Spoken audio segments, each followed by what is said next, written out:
Hello everyone and welcome to my bar. My name is Ansel Birch, the Indecisionist, and I will be your dungeon barkeep today. Now, I am no expert mixologist. I mean, hey, I am making cocktails in a cave, but I have an adventurous spirit and a willingness to try anything once. So, I've got a set of gaming dice and a list of everything available in my bar. What do you say we try and make a cocktail out of it? I tell you what, I will roll the dice to choose every ingredient in this cocktail, and I won't even suggest that you try it until I've given it a shot first. What do you say? Cool. Let's go ahead and get started. So the first thing we're gonna do is roll a D4 to choose an essential for this cocktail. There we go, we got a 4 on that one, excellent. All right, so with a 4, we're gonna put double the liquor in this one. That's right, I'm gonna roll on the liquors chart twice. Pray for me. All right, now we gotta choose a garnish. Garnish is chosen with a D6. All right, cherries. All right, this is just gonna be liquor and cherries. I'm excited. I hope you're excited because I'm excited. Time now to then go ahead and choose that liquor. So let's go ahead and roll a D10. That's a 10. 10s explode here at this table. So that means that we're gonna put 3 kinds of liquor into this one. What could go wrong? What could go wrong? He asks, knowing that lots could go wrong. All right, so I'm gonna roll the other D10 from that set, the percentile. There we go, we got a 9 on that one. So a 9 is vodka. And then I'm gonna go ahead and roll 2 more D10. All right, we got a 1 and a 4. So we're doing vodka.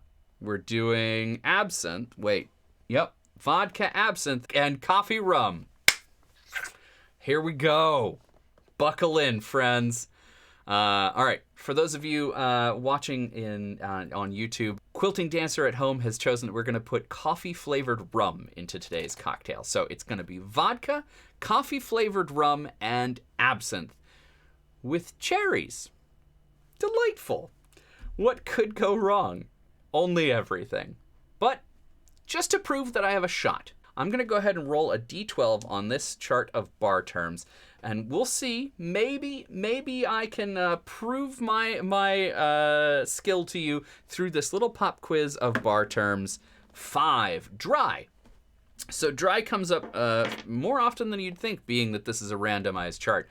But dry basically just means not sweet. So the sort of more bitter side of the alcohol spectrum is what we're shooting for with dry. So a lot of times dry means that we're leaving a lot of the sweetening agents out of a cocktail. For example, the most famous being a martini. A lot of times a dry martini means that you're asking for there to be a significantly less amount of vermouth. There's also 2 kinds of vermouth. There's red vermouth, which is sweet, and there's dry vermouth, which is the white vermouth. So dry kind of has a couple different applications within the cocktail lexicon, but primarily it just means not sweet or less sweet. And so the last thing we need to do is choose a name for this cocktail before we can go ahead and make it. So let me roll a D20 on our names chart. That is a 9. Goomba Libre. The Goomba Libre. A play on the Cuba Libre, which is rum, Coke, and a little bit of lime. We have none of those things, so maybe that's the joke. But here we are. Here we are.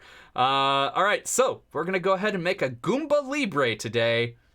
Join me over on the bar top cam to see how it comes together. We're gonna make this in a mixing tin.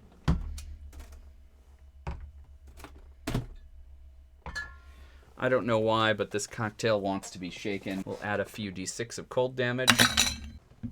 We'll start with our Kahlua. We'll do 1.5 ounces of Kahlua. This is gonna be our dominant flavor. And that's just coffee flavored rum. We'll do an 1.5 ounces of vodka. It's not going to bring a whole lot to the party, but it is present. And last is our absinthe.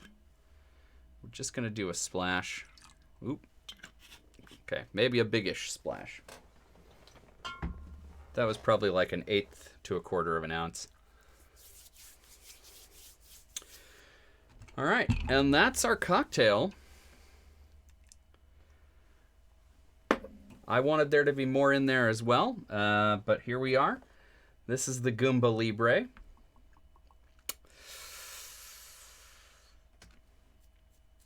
I'm tempted to editorialize, but a little bit of me wants to just sort of let this one happen and see what comes of it. So we'll go ahead and pop the top and give it a shake.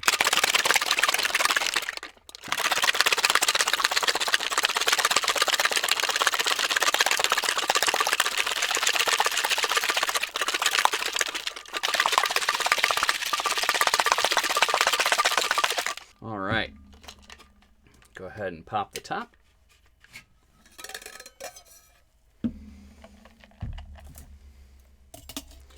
And we'll strain into a coupe.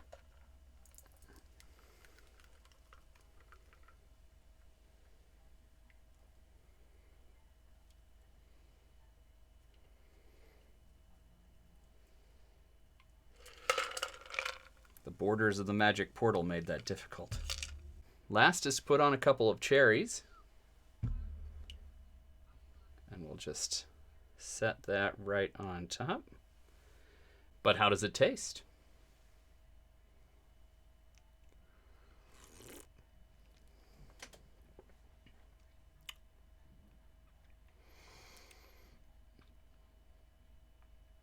Okay, it's complicated.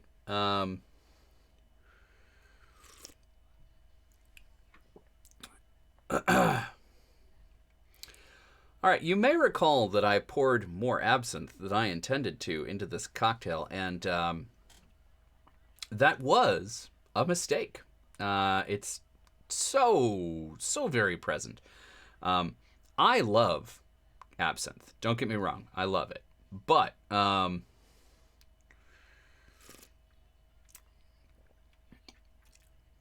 think I would appreciate this more if the coffee came forward a little bit more. So I would definitely keep the same ratios, but just definitely like dial back that absinthe. Maybe even consider doing an absinthe rinse where you just sort of like atomize the absinthe in there or swish it around and dump it back out. I think it just needs the wisp, the scent, the barest hint of absinthe.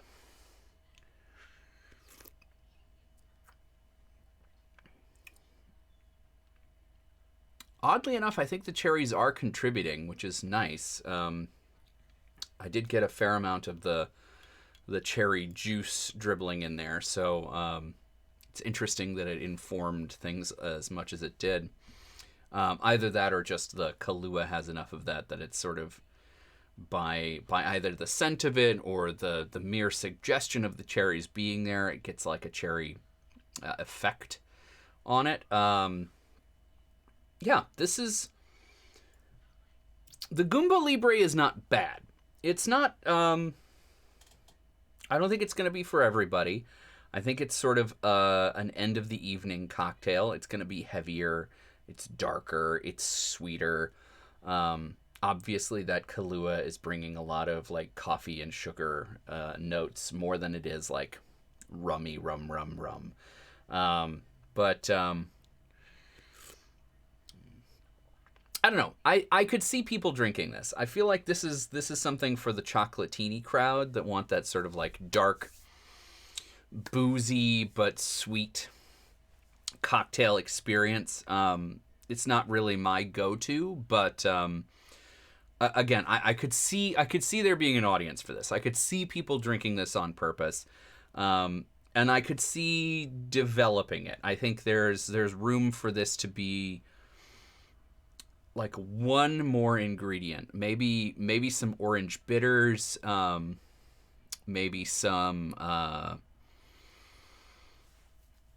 I don't know, maybe instead of the vodka, there you could use a different alcohol to proof it up, something that's going to have a little bit more character, to give it like a, actually, like a bergamot liqueur would be nice. I know that's a little bit rarefied for a lot of folks, but it could work. It could work.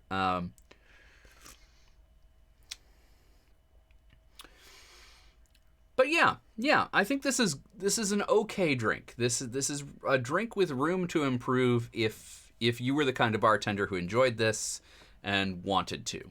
I don't feel super compelled to try it again, but like I said, this isn't really my kind of cocktail. But where does it belong in an adventure? I think something like the Goomba Libre is. Let's see. It's definitely boozy. It's just alcohol. Like this is just alcohol with some cherries on top. So I don't know. I feel like this is the kind of cocktail that you get at I don't know, whatever your in-world equivalent to like a fraternity hangout, fraternity bar would be.